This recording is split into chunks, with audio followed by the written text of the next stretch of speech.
Hello, beautiful people. I hope all is well. I hope all is well. Welcome back to another episode of The Single Season, where we're talking all things dating and relationships. I am so excited to have two of my favorite people in the podcast space. We have Tyshawn and Ryan from Hardly Initiated, and we're going to be having some really tough conversations about single Black women, especially the successful ones, and why dating sometimes seemingly is difficult for them. So I just want to turn my attention to these wonderful gentlemen. Thank you, Ty and Ryan, for being on the show. And I want to give you guys an opportunity to introduce yourself. So, Ty? Just had tough conversations when we came here. I was like, wow. I'm telling you. I'm telling you. Yes, well, Tyshawn Jackson. I am the host of the Hardly Initiated podcast, co-host. Me and Ryan here both. And excited to be here today. Good. Ryan? Ryan Catchings, co-host of Hardly Initiated. I'm not sure if I'm excited or what, but yeah. I'm happy to see y'all, and I'm happy to get to it. Likewise. Right. So you guys have a super successful show talking about dating and relationships. You interview dozens of people so far, and I want to share some of the statistics that we find around successful Black women and get some insight from you two. So number one, Black women were more likely to be married than white women until 1970. And currently, we have 27% of Black women being the head of their households versus other races. So let's start about marriage. Marriage in the Black community. Based on your experience, based on the interviews that you've done, what are you finding is the hang up about marriage these days? I'll start with you, Ty. Oh, man. It seems like as a culture, just in general, we are very fearful when it comes to marriage. Mm-hmm. We're not as open to marriage as we were a few generations back. It's a lot of hesitation around that, and for a lot of reasons. You know, the fellas are feeling like, you're looking at divorce statistics, they're like, these women are running away from the marriage. Women are filing for divorce at an extremely high rate. And the women are like, that's because we ain't got to put up with your shit no more, right? So it's this very combative nature that we have really as a culture and as a relationship, and that's just anti-team. That's anti-be together for the next 50 years. And that's even why me at 30 years old is not married. Just personally, because even my whole mindset towards marriage, thankfully, with the people we've been bringing on, have been given a different perspective. But even my mindset was, whoa. I got to be extra careful because I don't want to get got. I don't want to lose in this bad deal, this arrangement, which is how marriage is presented in today's culture. So I truly do believe, thankfully now, because of, again, the guests we've been bringing on, because me studying the game and studying successful marriages, I think now I have a better idea of what the purpose of marriage is. And I think we get into marriage for love. You know, we get into marriage because we've always had this goal and this feeling that we have, instead of having a real plan, mission, and purpose behind what we're doing. And until we really get a better understanding of those things, we're gonna stay in this place. Right, understood. I'm going to push back on something that you said, because it bothers me to my core. I've heard all of these statistics around 70% of women are the ones who file for divorce, 80, 85. I hear numbers, people just pulling numbers out their asses.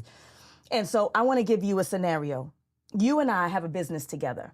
Airbnbs. You find them, you fix them up. I decorate them, I get them booked, I keep them clean, right?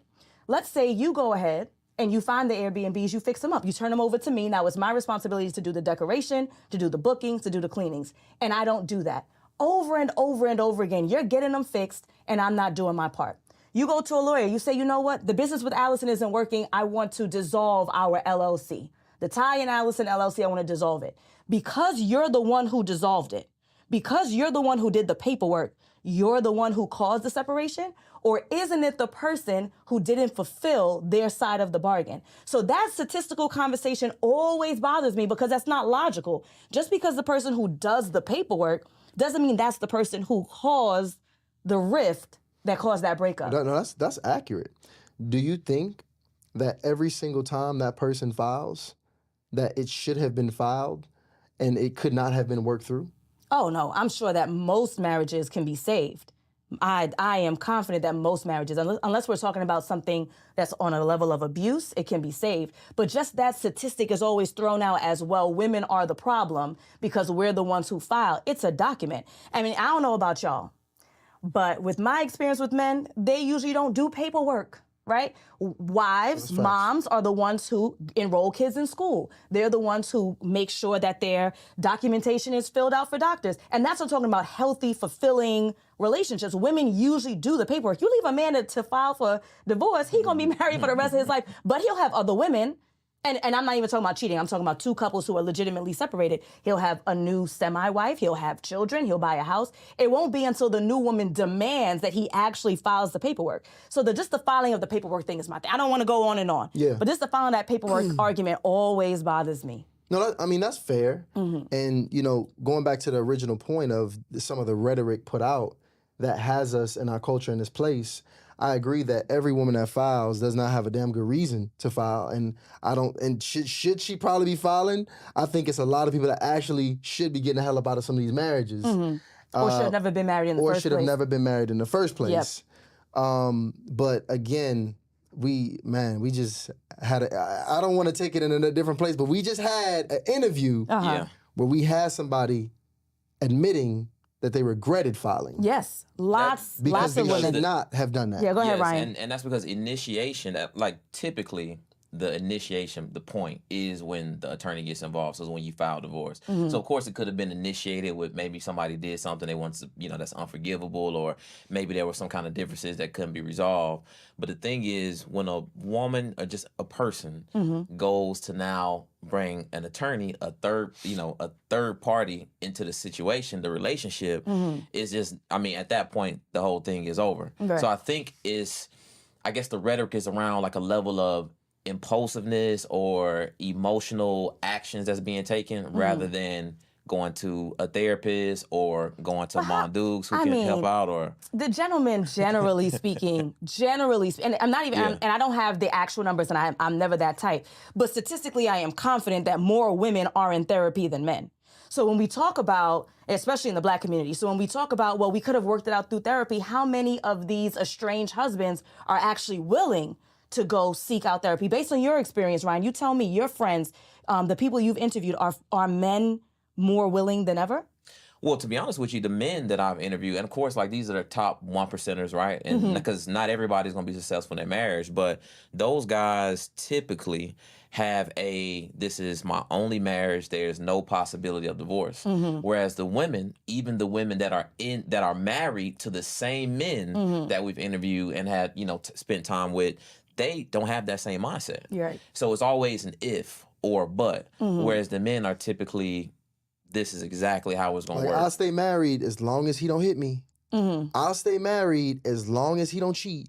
I'll stay married, and that's fair, right? Like, those things are like against. But see, the whole point is, it's the mindset of having that option. They haven't really burnt the ships, and that's what I've noticed. And I'm not saying that, again, this is the cause and that all the brothers are fulfilling the obligation of marriage. I just noticed that just through speaking to many women, there still is always that option to leave, whereas men typically don't necessarily have that option. Because things will happen. People will cheat. People will be dishonest. People will be disloyal. People will do all kind of things. So, I remember when I bought my bike, I asked the guy who sold me the bike, I'm like, well, what's the likelihood that I'll fall? He was like, if you buy a bike, you will fall. Yeah. So it's things that are absolutely going to happen, especially when you talk about being married 10, 20, 30 plus years. But the women typically always leave this space open that if everything doesn't go how I anticipate it to go, then there is a probability of me getting divorced. So my pushback with that would be to that is, I think that the women are articulating their non-negotiables. If he cheats, if he beats me, if he does whatever. And the guys are saying, I'll stay married. I don't know if maybe they're just not articulating their non-negotiables, because I'm confident that most guys, if their wife had a baby on them, would leave. Like, I don't think that the average guy is sticking around for some really egregious behavior. So maybe the issue is not that men are the ones who are willing to stick it out once they even decide to marry. If they marry, they're sticking it out through and through, and the women are leaving that gap. I think the women are just being more forthcoming to say, I will stay under these circumstances, and the men are maybe just not as forthcoming. What do you think, Ty? I think that if I go into business with you, like the last example we had. Yes, the Airbnb. If you're my business partner, I want my business partner saying, look, I don't give a damn what happens. We're going to make this business work. I don't want my business partner saying, hey, Ty, look, if I get on my last $1,500 in my savings, I'm going to have to leave this business alone and give me a job. Hey, Ty, listen, I ain't going to lie. If a better opportunity come on over here, I'm going to have to put this Airbnb joint aside, and I'm going to have to go apartment units. I want my business partner to be all in with me and to ride with me regardless.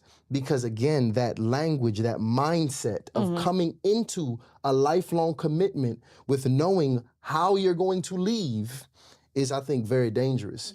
And it's one thing to have non-negotiables, and it's one thing to have divorce as an option. I think those are different. I think having non-negotiables and standards is fine. Having boundaries, right, is fine just for your self-care and sanity. Yes. But going into something with having an option to quit and leave, knowing that if things get a little bit too rocky, I'm out, I think that's dangerous. So what I'm learning from the two of you is that the ladies need to shut their mouths.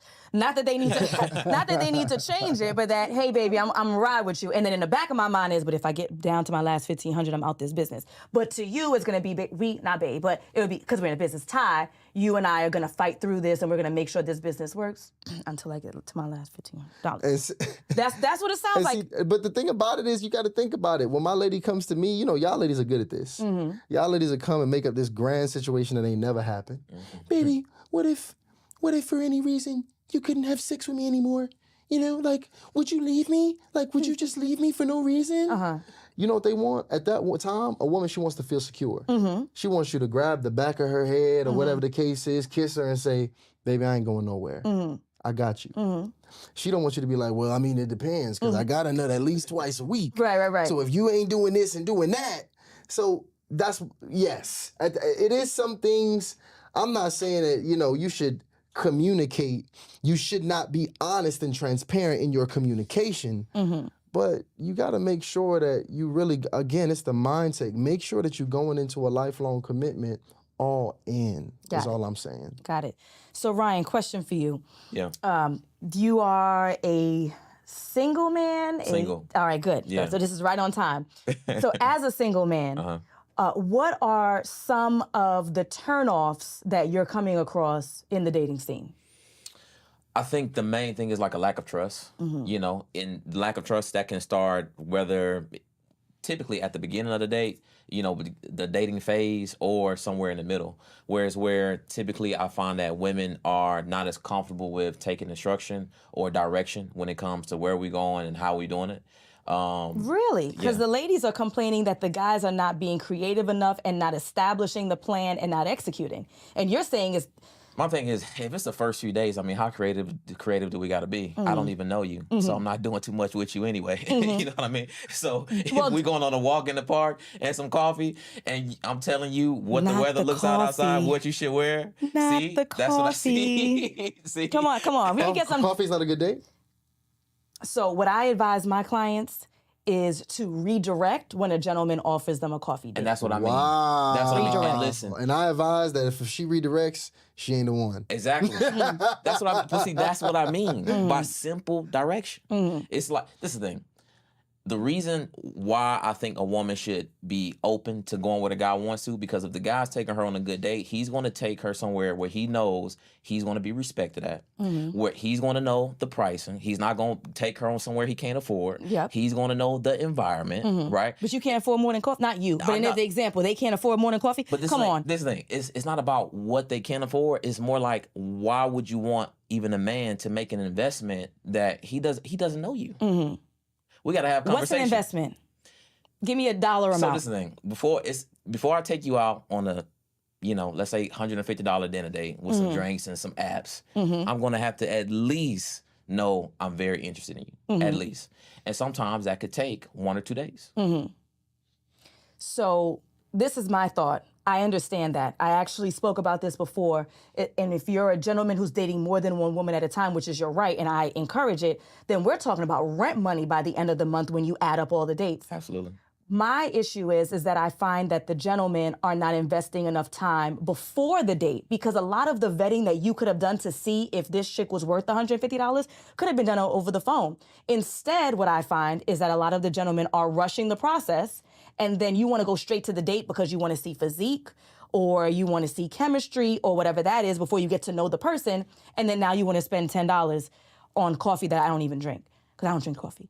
Yeah. So how about we encourage people to spend more time getting to know each other before they even physically go out? That way, I mean, it's free. You got unlimited cell phone minutes, texting. Why don't we do that instead of saying, I'm going to send you a place or send you to a place or advise you to go to a place that you don't even drink the contents of what they sell, just so I can see if this person's worthy enough to graduate to the 150 date. And see, that's the thing. It's the mindset, right? I'm not taking you to coffee so you can enjoy the beverage. I'm taking you to coffee so you can enjoy me. Just me. Not the 5-star dinner, not the great service at the 5-star restaurant, not the cocktails, but me. The more things that I bring into play, the less of me you actually get. So if you want to actually get to know somebody, I think a coffee shop or a walk is one of the best places. And I'm not saying that you don't implement the 20-minute FaceTime or the 15, 20-minute phone call prior. What I'm saying is if a guy is saying, hey, I want to make sure that not only do you get an opportunity to get to know me and I get to know you, I want to make sure it's an environment where I can make sure you're absolutely safe and secure. And a lot of times that's going to be right up the street at the coffee shop. Now, this is the thing. I'm not trying to spend 3 hours with you at the coffee shop. Yeah. Right?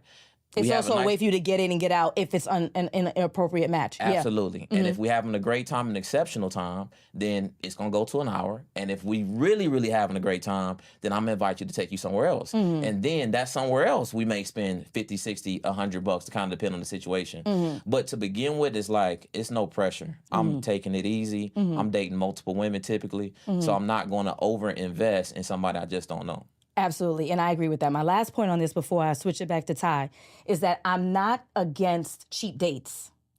I'm against coffee dates because it literally required no thinking or effort. So I would prefer, I'd take a gelato date over the coffee just because there's at least a little bit more culture behind, a little bit more effort. Let's go down to the park. Let's take a walk along the lake, like some kind of effort. And I think that's what a lot of the ladies are concerned about. It's not necessarily that the coffee costs $10.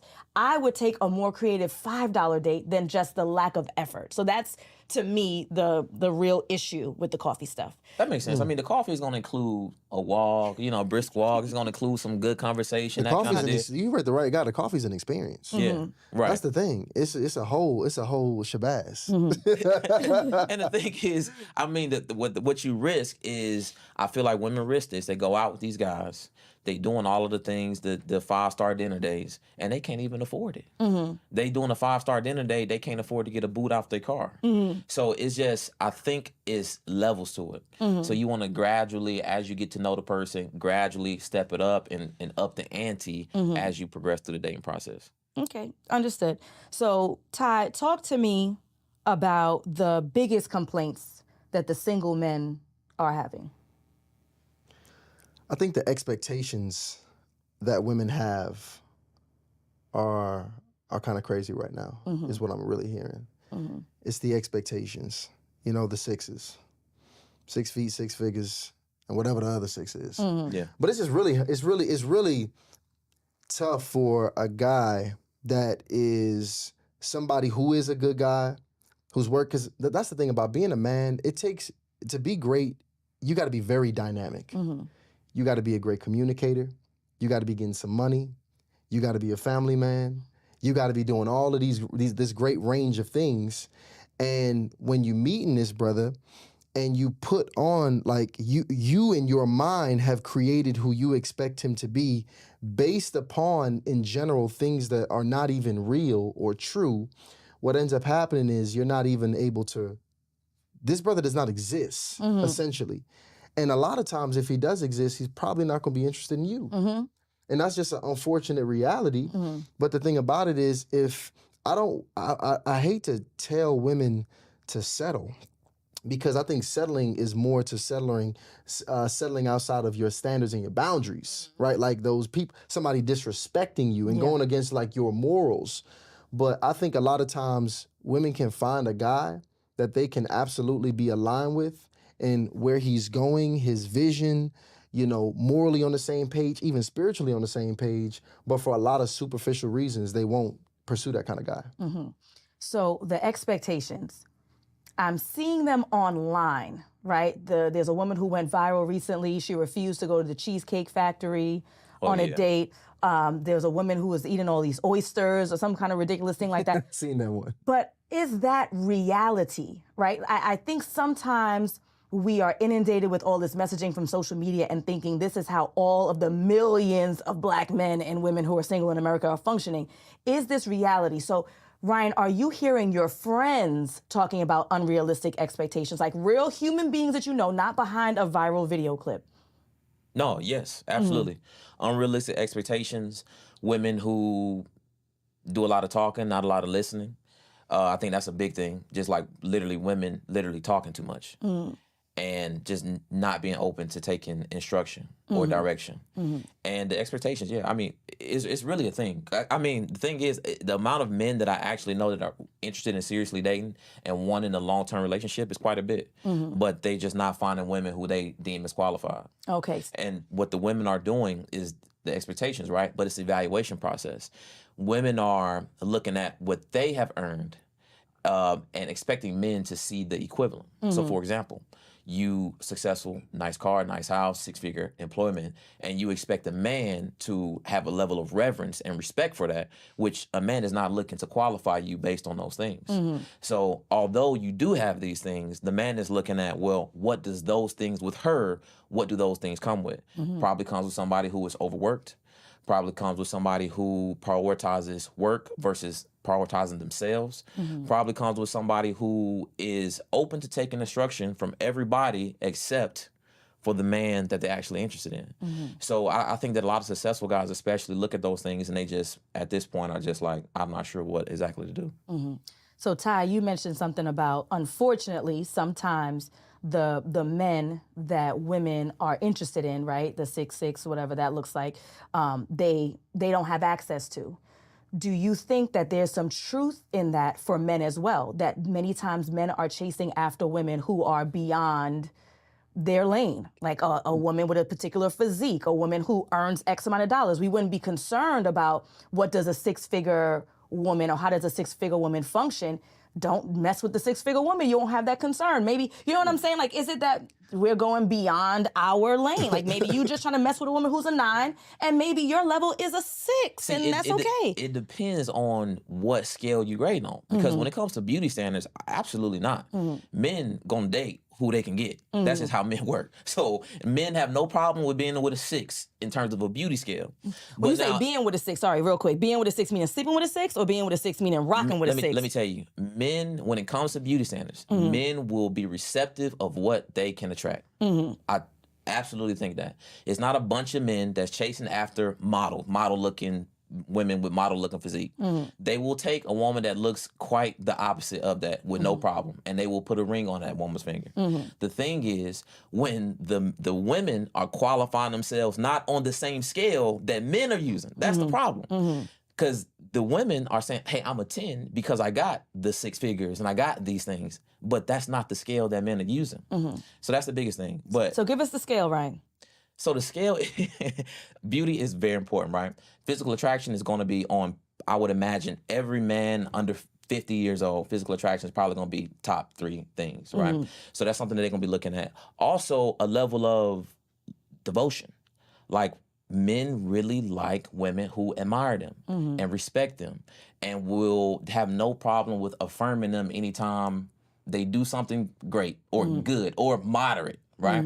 So if a woman is not comfortable with those things and just allowing herself to be led by a man, then a man is not, they're going to be very low on the scale. And it's certain things that men can know if a woman is going to be, where she's going to be at on the scale, even without doing very much speaking to her.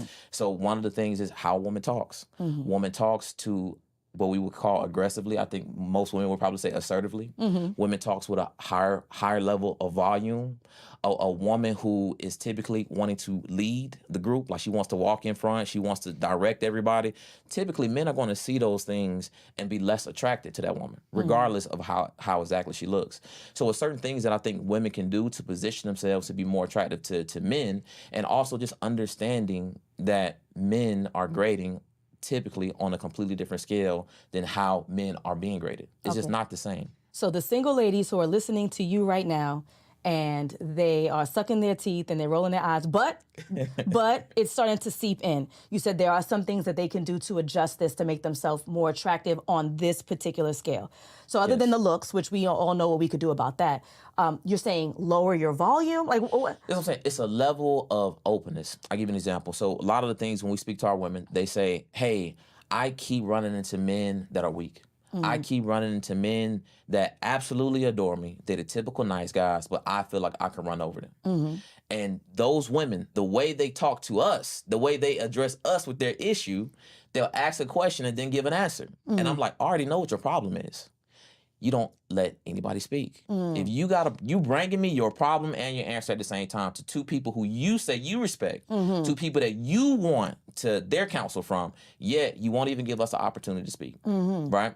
So this is how those women are going about their daily lives, right? So what I tell them is simple things that they can do. For example, if you in line and you see a man that's handsome, or just a man that you might generally be attracted to, or if you just see a man in general because you need some practice with trust, ask that man, turn around and ask that man and say, hey, I've never been here before. What do you think I should get? Something as simple as that, women have an absolute problem with doing, because that's how low their level of trust is for other people. But that's because that's what they've gotten coming up.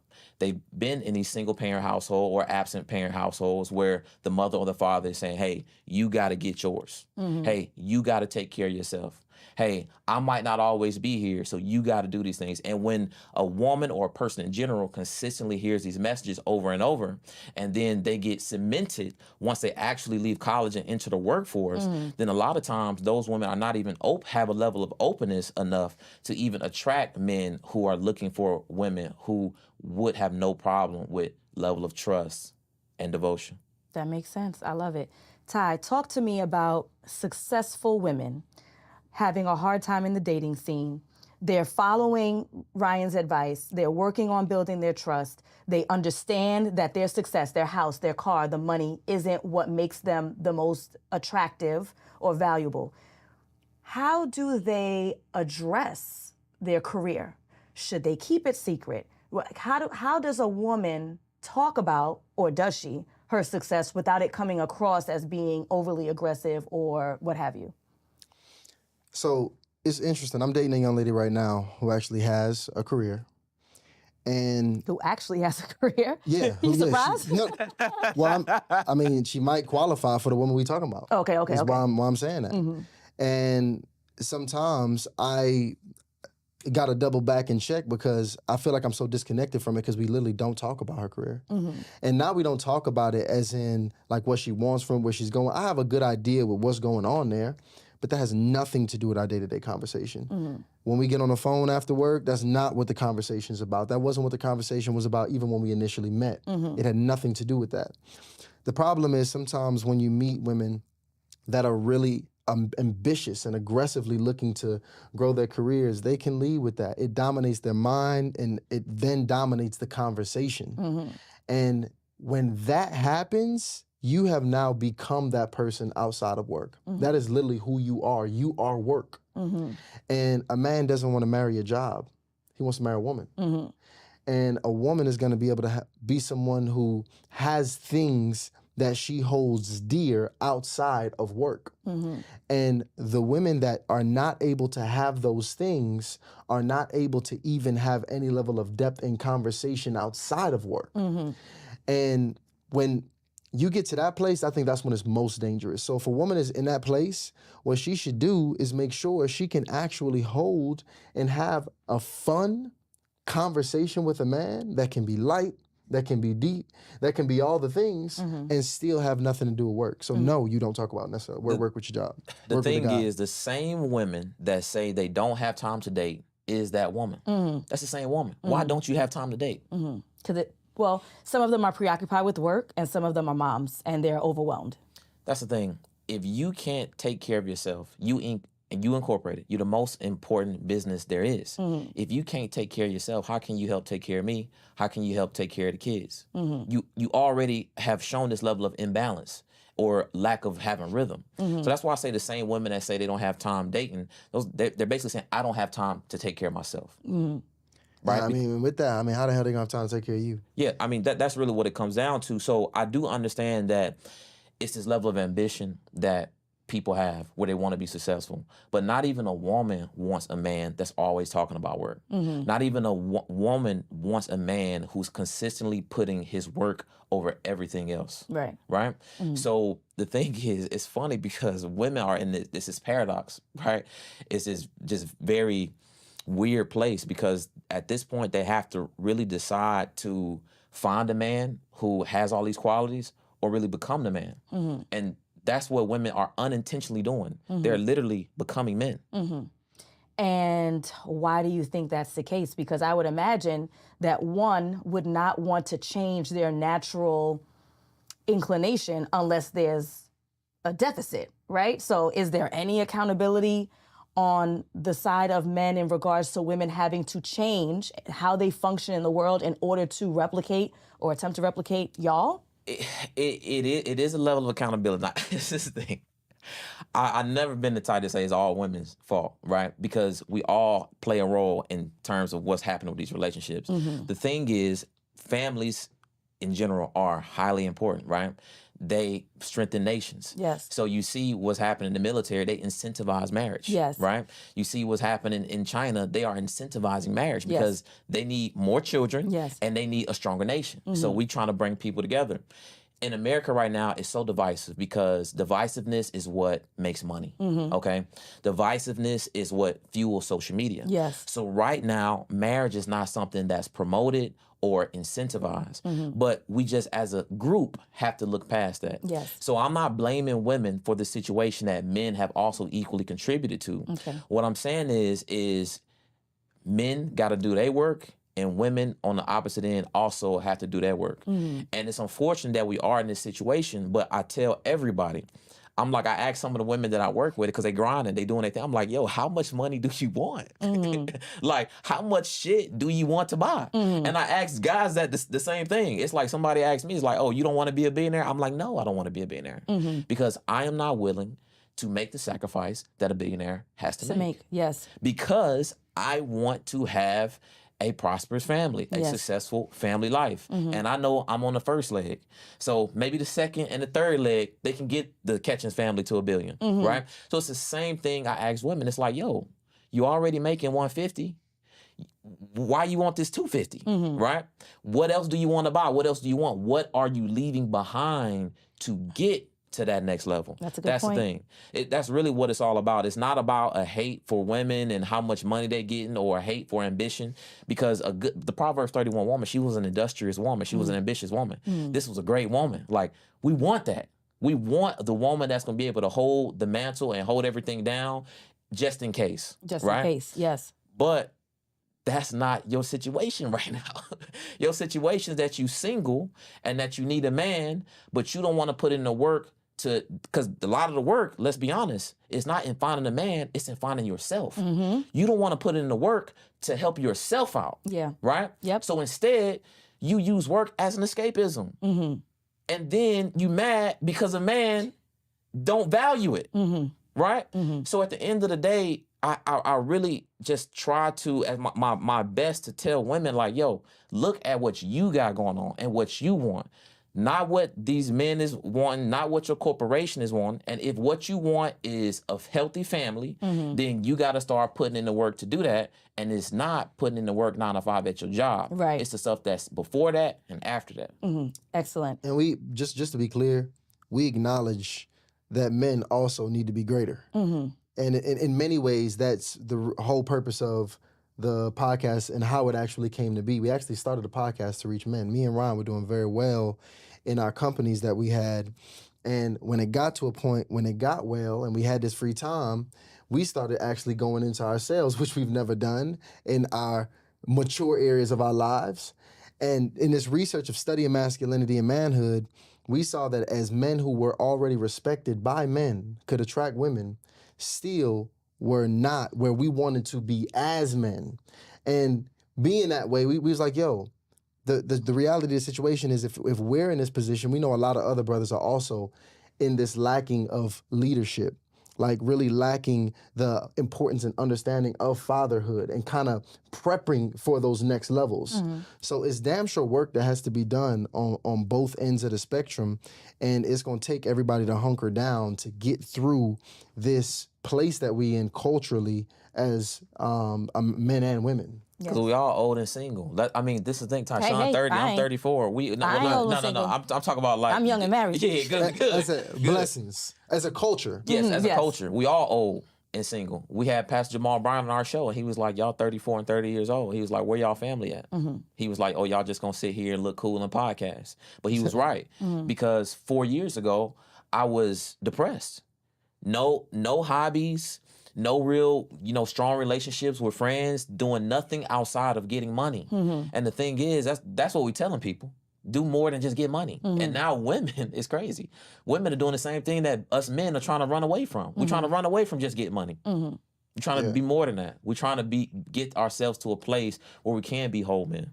Got it. In closing, Ty, tell me what's one simple piece of advice that you would give to a successful Black woman who's single, who no longer wants to be?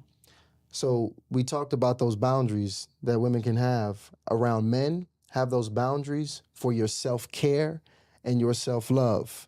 So just how you won't let nobody come into your life and run over you in a way that you deem to be disrespectful, don't disrespect yourself.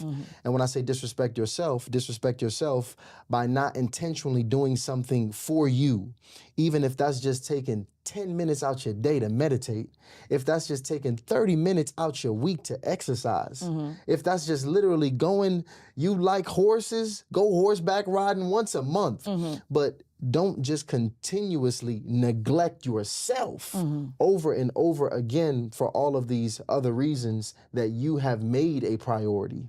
Got it. That's it. Ryan, one piece of advice to a successful Black woman who's single, doesn't want to be anymore. You got to chill on the sex. Really. Yeah. Too much sex. The thing is, I tell men this too. You got to step away. You got to take times for abstinence to get your mind right. The thing about these single successful women, they can do whatever they want to. They can be around successful men. If they want to go out and have a good time and get crazy drunk and have as much, that's the thing. They have the freedom to do whatever they want to without consequence. Or that's what it seems like. But there is heavy consequence when a woman is out leading with her heart or a man is out leading with his tool, his penis, right? The consequence. I know what you meant. Okay, good. Good. Okay. But my point is, when you out there distracting yourself with lust, what happens is you lose out on ample opportunity to actually do what's best for you and improve yourself, your mental and whole health. So I think just simply cutting out sex and taking time, whether it's 6 months of abstinence or a year of abstinence, to actually improve yourself can do women and men in general a lot of help. That was supposed to be a wrap up, but I cannot wrap up on that because I have to ask you, if this is what we're advising women, because that was what's one piece of advice, are the gentlemen on the dating scene receptive to quote born again virgins, people who are practicing abstinence? Are they open to that? The ones that's not open to it are not for you. Makes the filtering process a lot easier. So you're still advising, stick to your guns, stick to the abstinence, or at least reducing the amount of sexual activity, because that's going to offer you the clarity that you need to pursue. This is the thing. If you my age and you single, whatever you've been doing, it ain't been working. Yep. And if what you've been doing is also included sex, cut it out. All right. Because you don't had enough of that. And you need to chill on that. And you need to try to figure out what else you can do constructively to get yourself together before you go out there and start making these relations again. And don't use no sex to start going crazy on that rose, because y'all can afford, listen, they going crazy. Listen, masturbation, it ain't talked about, But they look. That's the next up problem when that pops off. Okay. Right. Thank you so much for Ty and Ryan for being on the show. Ty, Ryan, where can we find you? How can we listen to your show? Listen, so right now, YouTube is the place to find us. So on YouTube, type in Hardly Initiated, right? Hardly Initiated. Type it in on YouTube. And please subscribe. Every Monday and Wednesday night at 8 p.m. we go live. And on Sunday at 5 p.m., we put some of our favorite interviews out. Actually, Alison, your interview is going to be coming out as well, which we're so excited about. Yes. So YouTube, Hardly Initiated. Thank you, gentlemen. Peace.